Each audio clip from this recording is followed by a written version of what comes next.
Pega a sua Bíblia, em nome de Jesus, abra comigo em João, capítulo 1, de número 8. Evangelho de João, capítulo de número 8.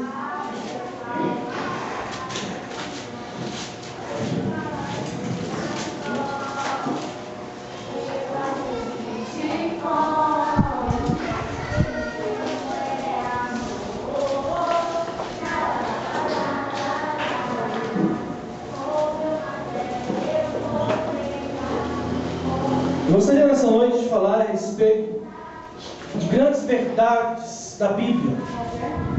Mensagem inspirada, uma pregação que eu ouvi há uns tempos atrás. O Senhor incomodou bastante para que nós pudéssemos trazer à igreja nessa noite. As grandes verdades da Bíblia. João capítulo 8, verso de número 32. Por mais que esteja aqui, abra a sua Bíblia, para que você tenha essa prática, para que você tenha esse exercício de abrir a palavra de Deus, de conhecer as Escrituras. Diz assim o texto: e conhecereis a verdade, e a verdade vos libertará. Um pouco mais à frente, capítulo de número 14, verso de número 6. A grande maioria sabe de cor, como as crianças estão cantando na salinha. Eu aprendi de cor esse versículo, capítulo 14, verso 16. Recomendo vocês que respirem ao ler o texto. Não digam de forma direta, caminho, verdade e vida. É importante que nós saibamos pontuar a palavra de Deus. Diz assim a palavra do Senhor, Evangelho de João, capítulo 14, verso 6. Jesus, referindo-se a Ele mesmo: eu sou o caminho, e a verdade, e a vida. Ninguém, quando Ele fala ninguém, Ele apenas quando Deus se refere a Ele mesmo, Ele trabalha de forma absoluta. Como está em Filipenses, que fala que diante dele todo joelho se dobrará. Aqui nós vemos novamente o Senhor ser absoluto. Ninguém vem ao Pai senão por mim. Vamos sentar em nome de Jesus.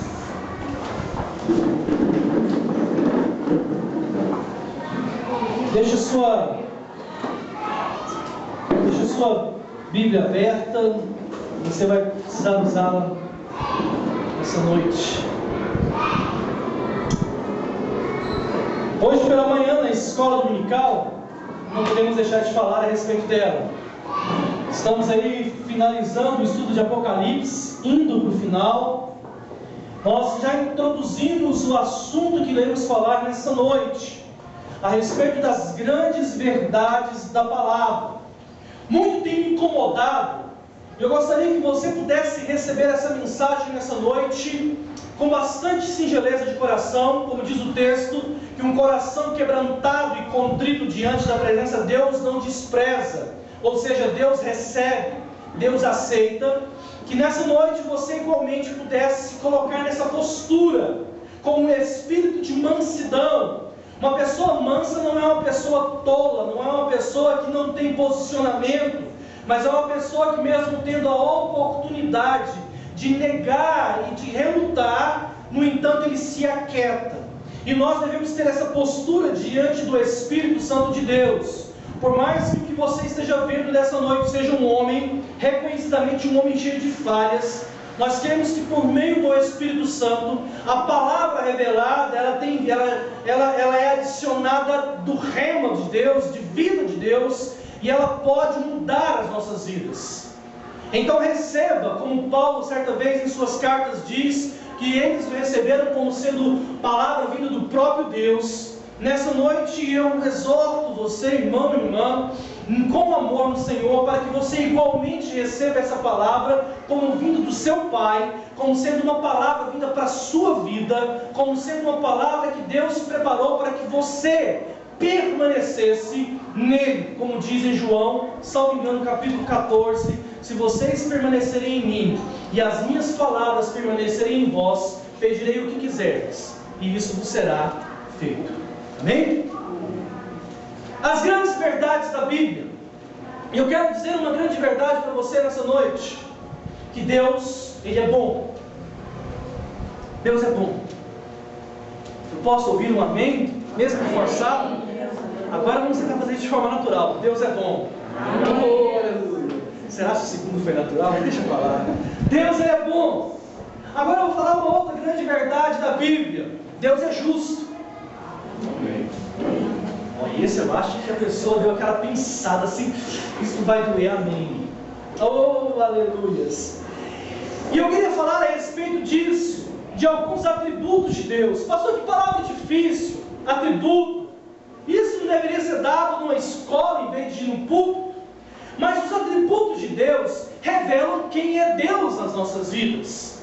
Deus, Ele é Espírito, João diz isso. E importa que aqueles que o adorem, vamos completar o versículo, o adorem em espírito e em verdade.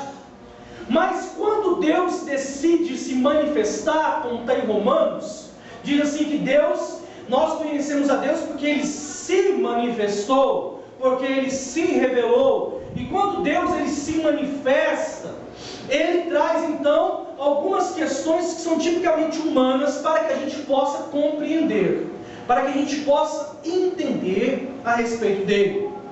E uma das grandes verdades, uma das grandes leis espirituais é que Deus, Ele não nega a si mesmo, ou seja, Deus, Ele não se contradiz. Mas o que isso importa? Importa que eu falei para você que Deus é bom, e na sua bondade Deus nos ama, mas também na sua justiça Ele também nos condena. E como nós vamos conseguir fazer com que essas duas coisas, que parecem tão distintas, tão contrárias, coexistam no entendimento que as duas coisas a Bíblia afirma de forma clara? Bem-vindo, hoje nós vamos tomar um chá de Bíblia, Isaías capítulo de número 5. Vamos lá, irmãos.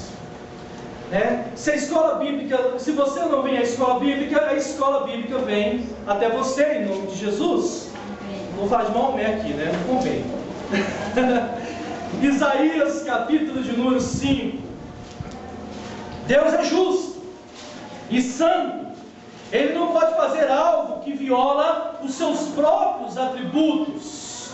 Isso é uma das coisas que nós podemos compreender e afirmar. Ele não se contradiz.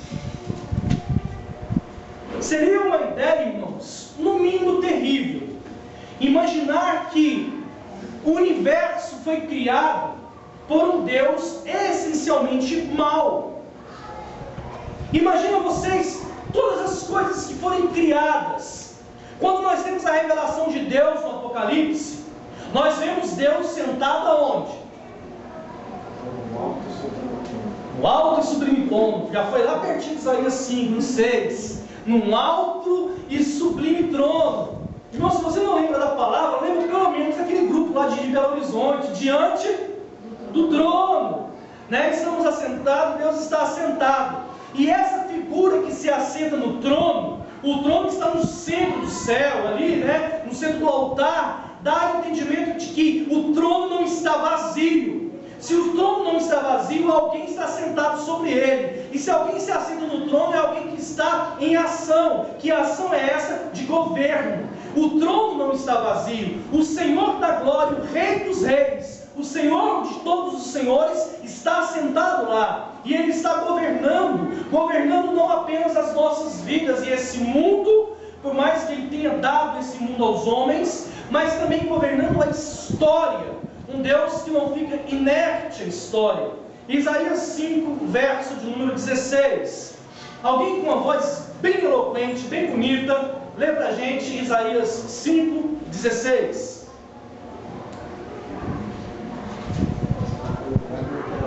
Irmãos, não é orgulho. Vocês podem ser, vai ser eu, aleluia. Mas o Senhor dos exércitos é exaltado em juízo, e Deus, o Santo, é santificado em justiça. Deus, Ele é santo, e Ele também é justo. Agora, como eu estava dizendo, se esse Deus que nós servimos fosse um Deus tirano e mau, sabendo que Ele é todo-poderoso, como seria terrível estar debaixo das mãos e da regência de um Deus dessa forma. Muitos, na verdade, no Novo Testamento, acreditavam-se que Deus ele era dois, que o Deus do Novo Testamento na pessoa de Jesus era um Deus bom, cheio de graça, enquanto o Deus do Velho Testamento era um Deus carrasco, um Deus tirano, um Deus essencialmente justo e iracundo.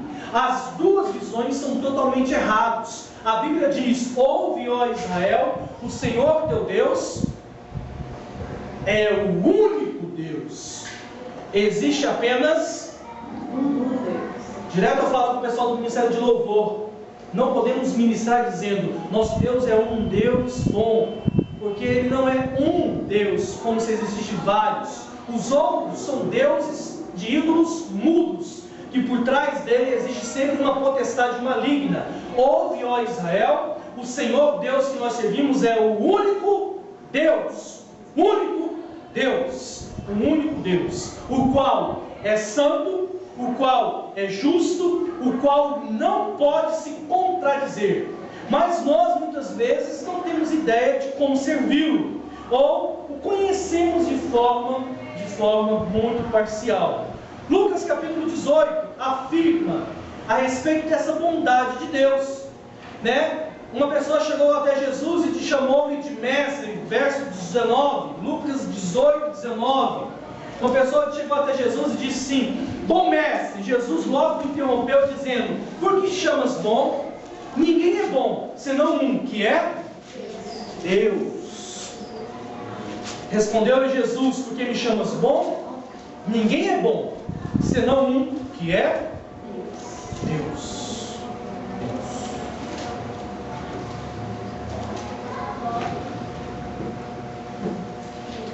É bom saber que Deus é bom, irmãos?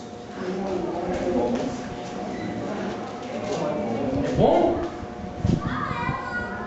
Mas o que a Bíblia fala a respeito do homem?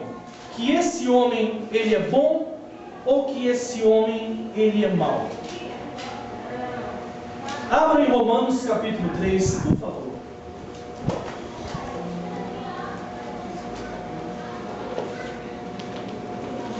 Romanos capítulo de número 3.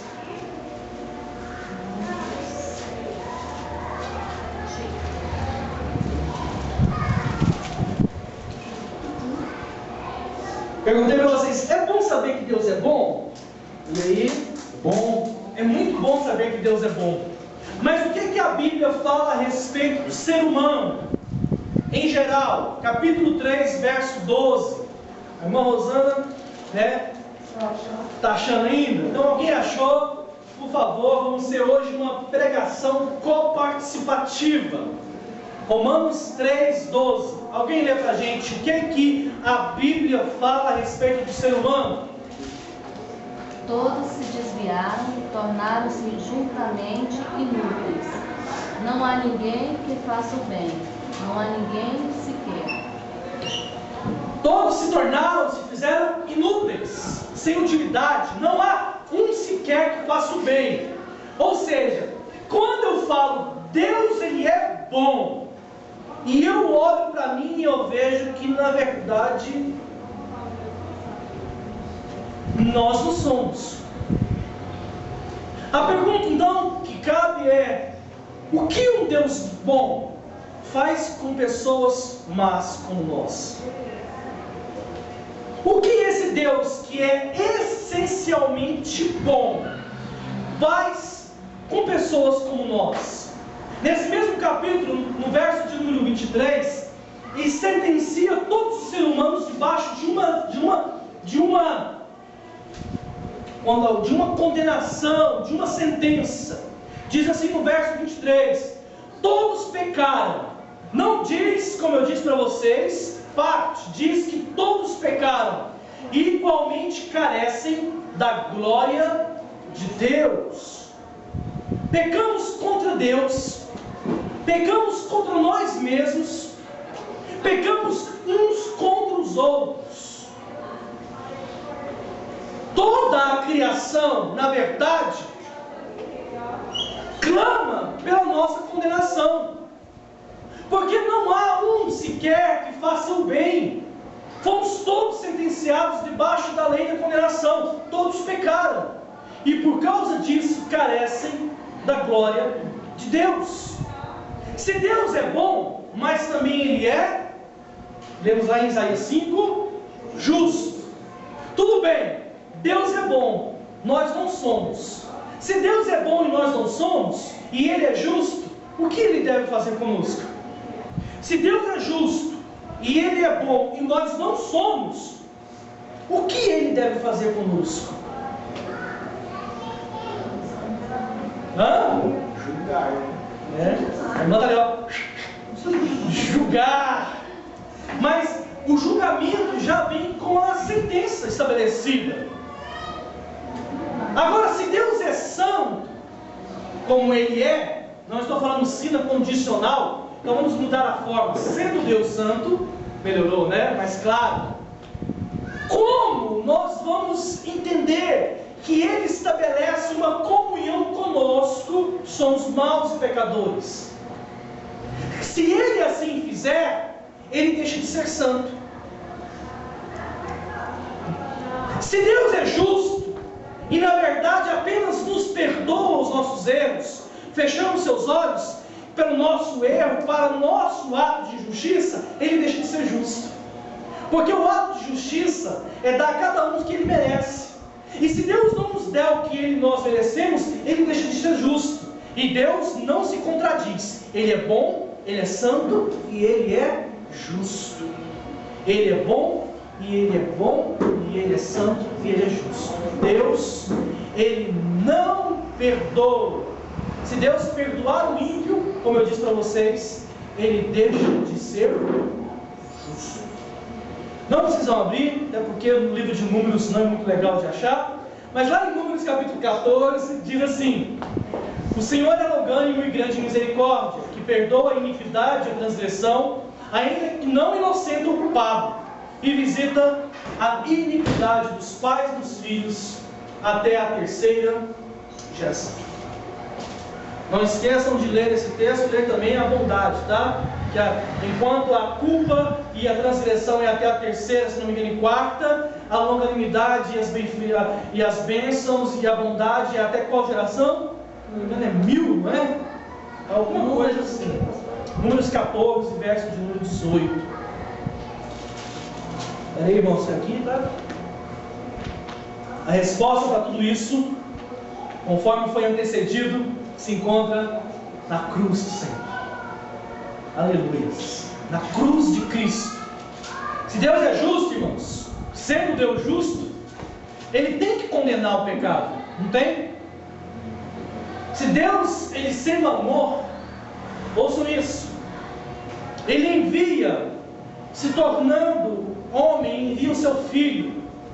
Esse Filho vive uma vida perfeita como homem, e então vai para aquele madeiro maldito. Verso de número 26, do capítulo 3 de Romanos, diz assim: tendo em vista a manifestação da sua justiça no tempo presente, para Ele mesmo ser justo e justificador daqueles que têm a fé em Jesus. Ouçam isso, toda a ira de Deus contra o pecador, toda a justiça e a ira de Deus contra o pecado, ela é jogada na cabeça de Jesus. A medida exata e necessária para satisfazer completamente a justiça de Deus. Depois de ter sofrido tudo que eu e você sabemos que Ele sofreu, já vimos o filme A Paixão de Cristo, viemos na escola dominical, no dia da Páscoa, no culto da ressurreição, quando Jesus ele termina todo aquele martírio, como diz os católicos, a sua via crucis, a paixão, no final, ali perto de 3 horas da tarde, Ele grita, e o seu grito é esse: está consumado. E isso traz o entendimento de que o que Ele fez foi algo completo. Ele pagou o preço por completo. a Bíblia diz que toda alma que pecar, essa deve morrer. Toda alma que pecar, ela deve morrer. Mas a Bíblia diz em Isaías capítulo 53, aquele texto que a gente brincou no início da pregação, que nós sabemos de cor: todavia, ao Senhor agradou moê-lo, fazendo-o enfermar. Quando der a ele a alma como oferta pelo pecado, verá a sua prosperidade e prolongará os seus dias, e a vontade do Senhor prosperará nas suas mãos. Não sei de cor, nas suas mãos. Isaías capítulo 53. A ira de Deus, que deveria cair sobre nós, caiu sobre o seu único. Não apenas isso. Quando Deus se refere ao seu Filho, Ele usa um adjetivo que vem depois. Qual é? Quem falou isso? Esse é o meu Filho amado, em quem me alegro, me comprazo, me realizo. É isso que o Senhor estava dizendo. É isso que eu e você precisamos entender. A cruz que Ele carregou era minha, era sua. A cruz que estava pregada, na verdade, nós merecíamos. Mas Deus fez cair toda a sua ira. Ou seja, a sua ira estava destinada a nós, e Ele converte na pessoa do seu Filho, o seu único Filho amado. Ele sofreu e Ele morreu, porque o salário do pecado, e Ele ressuscitou ao terceiro dia. E agora Ele está à direita de Deus, também assentado sobre um trono, intercedendo por cada um de nós. Conforme nós dissemos, não há um nome dado entre os homens. Abra lá, Atos capítulo 4. Vamos despregar as páginas das Bíblias. Atos capítulo 4, verso de número 12. Por isso, meus irmãos, não há um nome dado entre os homens que importa, pelo qual sejamos salvos. Não há Allan Kardec, não há santo, não há Maria, não há nem mesmo aqueles que se denominam hoje cristos. Não há religião que salva. Apenas existe um nome dado entre os homens. Atos capítulo 4, verso 12. Vou ler. E não há salvação em nenhum outro. Nenhum, absoluto. Não há salvação em nenhum outro. Porque abaixo do céu não existe nenhum outro nome dado entre os homens, pelo qual importa que sejamos salvos. Vamos completar o versículo, somente no nome de Jesus. Ele é o caminho, e a verdade, e a vida. Completando o versículo, ninguém, absoluto, ninguém vai ao Pai, se não for por meio do seu Filho Jesus. 1 Timóteo capítulo 2, verso 5, diz assim: porque há um só Deus, e um só mediador entre Deus e os homens, Cristo Jesus, homem. A fim de que nós sejamos salvos, irmãos, a Bíblia chama todos para um ato. Que ato é esse? Arrependimento. Você que está chegando em Timóteo, volta em Atos. Atos 17.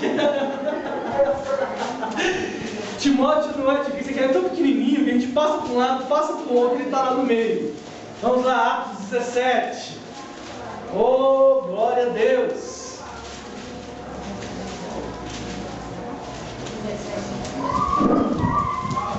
Se você quiser tomar água gelada, traga um copo que eu seguro ela. Vamos lá. Atos 17. Diz assim, olha, verso de número 30. Aproveitar que os irmãos estão procurando e vamos.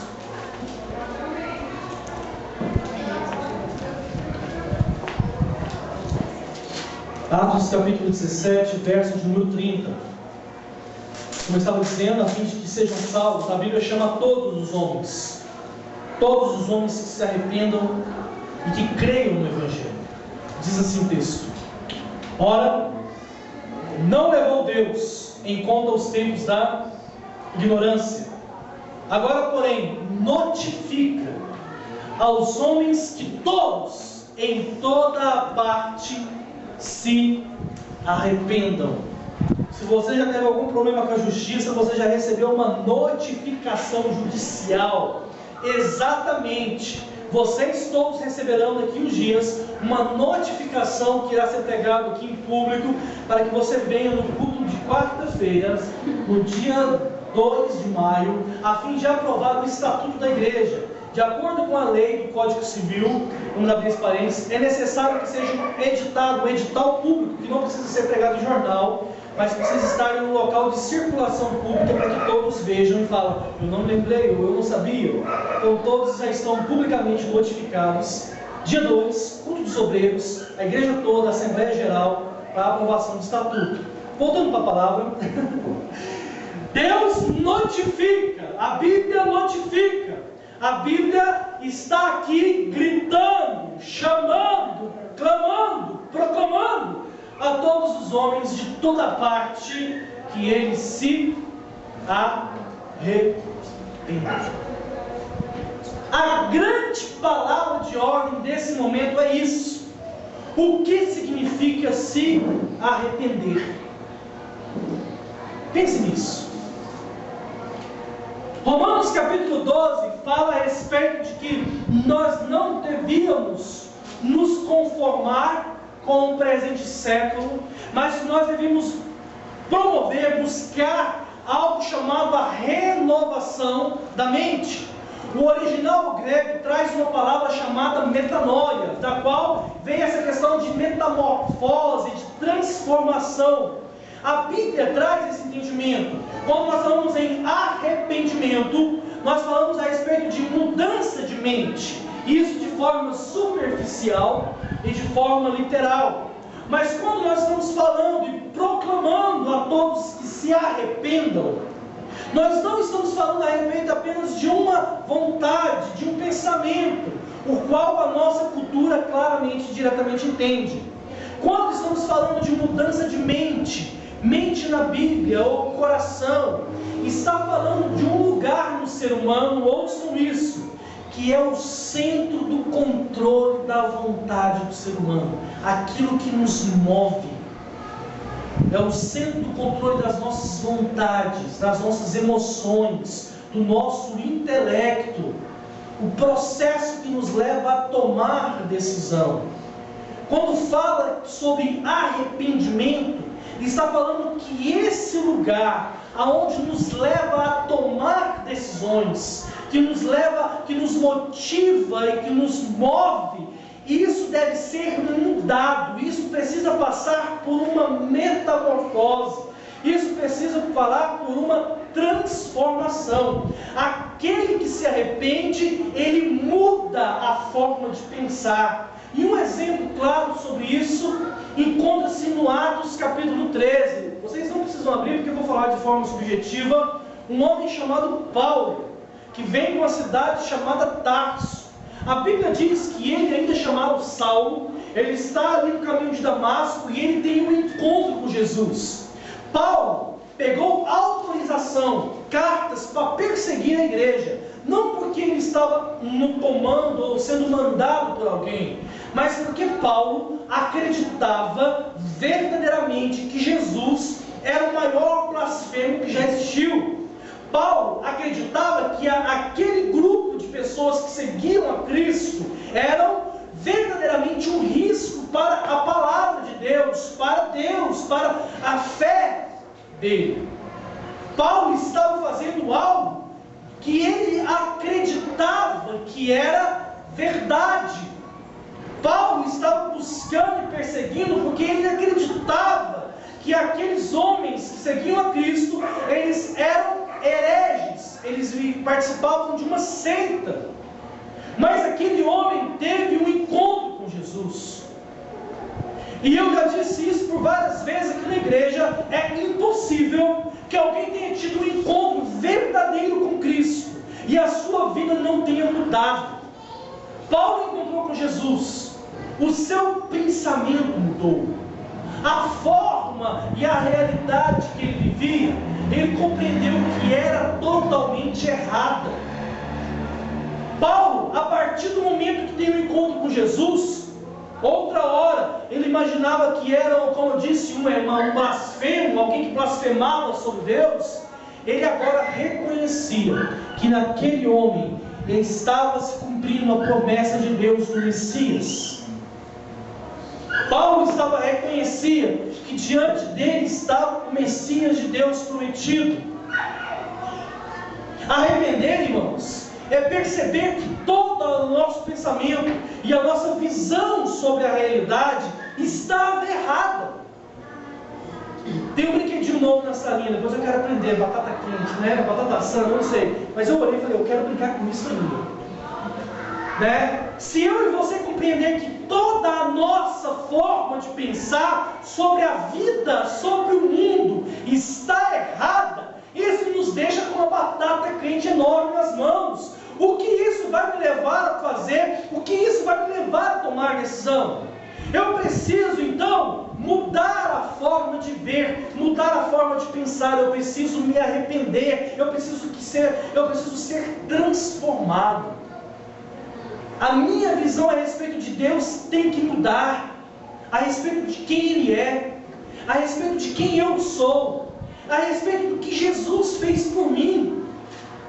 É preciso mudar. A mudança de mente, irmãos, manifesta nas nossas vidas de uma forma que me leva a mudar completamente a forma como eu vejo as coisas. O pecado que outra hora nós amávamos, agora nós odiamos. É impossível você dizer que ama algo, ouça, se você não odiar aquilo que é o contrário. Alguém aqui ama beber? Criança, neném? Ama beber? Então você tem que odiá-la. Não tem que haver concessões. Você tem que odiar. Quando a gente ama algo, se você ama a sua família, se você ama a sua esposa, o seu esposo, você tem que odiar traição. Você tem que odiar tudo aquilo que se levanta contra, porque você ama a sua família. Nós precisamos compreender isso, irmãos. Se eu antes amava o pecado, agora que eu me arrependi, que eu fui transformado, eu odeio. Eu me arrependi, eu mudei a minha forma de ver, de pensar. A santidade que antes eu ignorava, agora é um objetivo. Seguir a paz e a santificação, que é um processo, agora eu vou explicar sobre isso, sem a qual ninguém verá o Senhor. Cristo, que você não tinha parte, em quem nós vivíamos separados, agora nós o estimamos, nós o desejamos, nós o amamos. Você precisa considerar que o reino do céu é algo de grande valor. A Bíblia diz e compara ao reino dos céus a um colecionador que encontra uma grande pérola de valor, ele vai e vende tudo e compra. Ou seja, você precisa na sua vida assimilar isso, que o reino de Deus é algo valioso, é uma dádiva, é um benefício de Deus na sua vida. Essas são algumas das evidências de um verdadeiro arrependimento do nosso coração. Quando nós não somos consensuais, quando a gente não abre concessão, quando a gente fala, isso aqui é de Deus, e isso aqui é para a minha vida. Isso é para a minha vida. Marcos capítulo 1 diz assim, o tempo está próximo. O reino de Deus está próximo.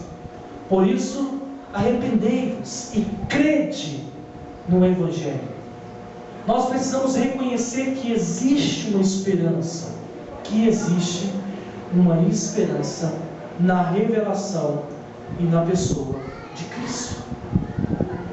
Nós precisamos compreender que não há nada que a gente faça.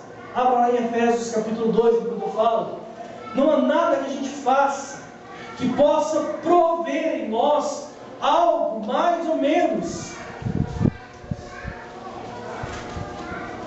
Nós precisamos compreender que isso é uma obra de Deus nas nossas vidas. Efésios 2.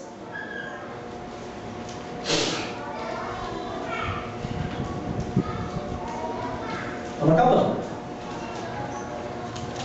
Efésios capítulo 2, versos 8 e 9, diz assim: porque pela graça sois salvos, mediante a fé em quem? Em Jesus, unicamente nele. Isso não vem de nós, é um dom que foi dado por Deus, não de obras, para que ninguém se glorie. Por isso, irmãos, a palavra para você nessa noite é: cresça nessa graça. Busque crescer, busque a cada dia, para que você viva e busque ser a cada dia a imagem e a semelhança daquele que te chamou das trevas para a sua maravilhosa luz. A pergunta agora não é mais sobre arrependimento e nem mais sobre a bondade ou a justiça. É que o cristão verdadeiro peca. Uma pessoa verdadeiramente cristã, nascida de novo, arrependida, ela erra, ela peca. Dona Maria, na sua infinita sabedoria e experiência de vida, já deu a sentença: peca, erramos. Mas o cristão verdadeiro, e é isso que eu e você precisamos entender, porque a gente não sai daqui deprimido hoje. O cristão verdadeiro, ele não vive em um estado de carnalidade contínua. Ele não vive na iniquidade. Ele não vive no estado de imaturidade contínua. A Bíblia diz em Romanos 6, versos 1 e 2: que diremos, pois? Permaneceremos no pecado? Nós, que para ele morremos. Nós, que para ele morremos. Abra sua Bíblia que você agora vai entender algo maravilhoso. Filipenses capítulo 1.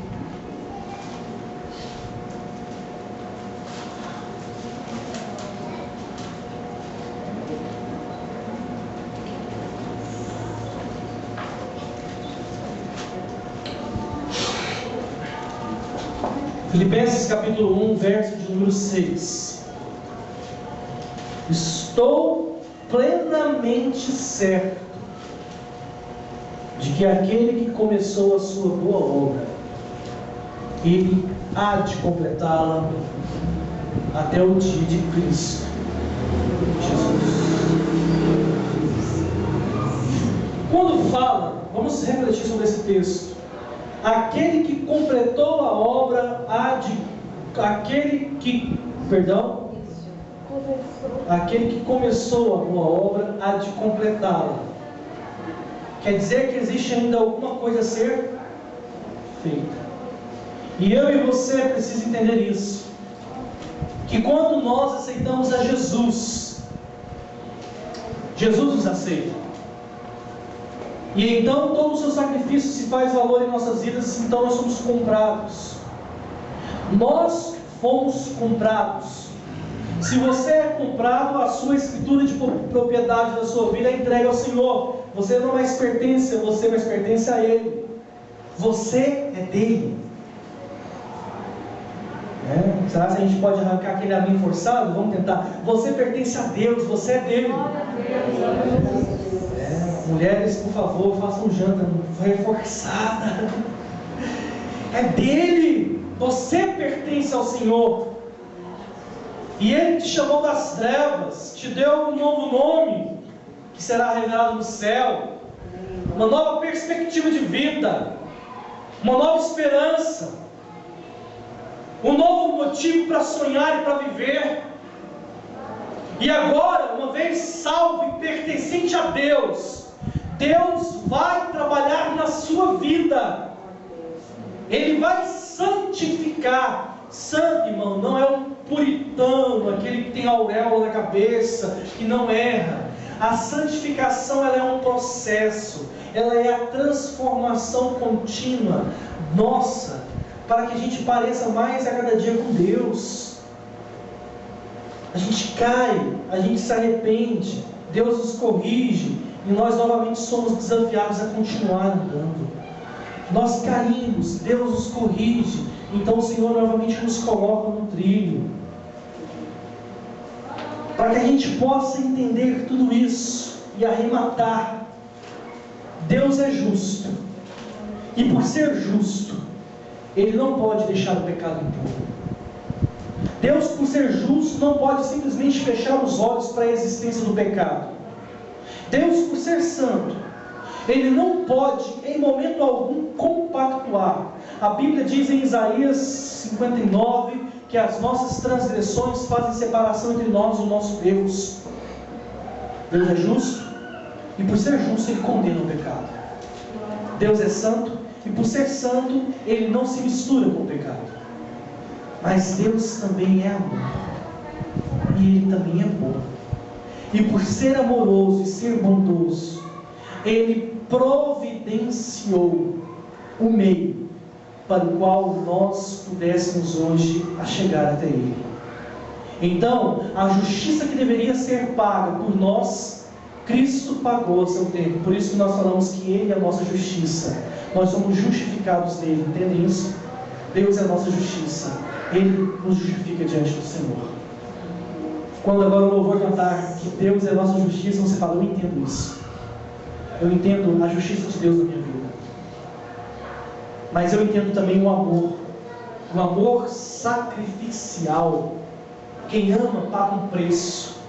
Nunca mais nós iremos olhar para a cruz apenas como um símbolo da religião. A cruz não dividiu apenas a história entre antes e depois de Cristo.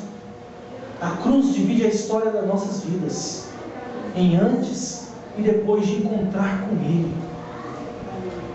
Eu preciso anunciar ardentemente esse Evangelho.